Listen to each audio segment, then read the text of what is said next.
Mark Zuckerberg broke my game a week after I released it, and I am not happy.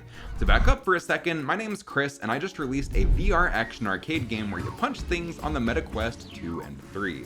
Now, as an arcade game, the global leaderboards are core functionality. They add a nice competitive element.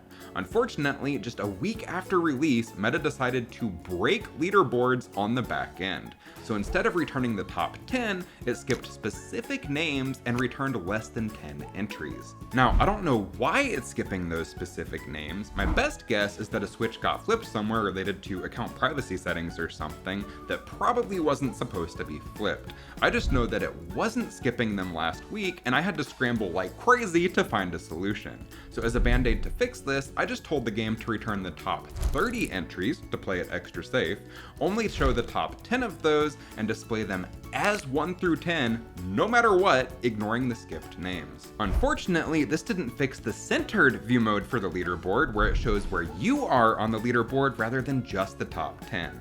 Arguably, the more important view mode. So for that, I had to account for 3 scenarios and do some math. If the player was in the top 5, I could just show the top 10. Easy. Fixed. If the player was somewhere in the middle, I just subtracted 5 from the player's rank and told it to give me 30 entries starting with that number.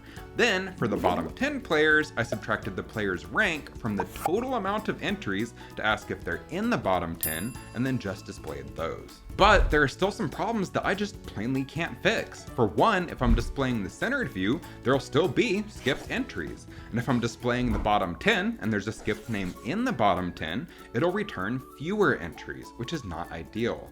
So it's in a state that technically works, but I kind of just have to wait for Meta to fix it, which is a bit of a nightmare situation for a developer who just released their game. So needless to say, it's pretty frustrating that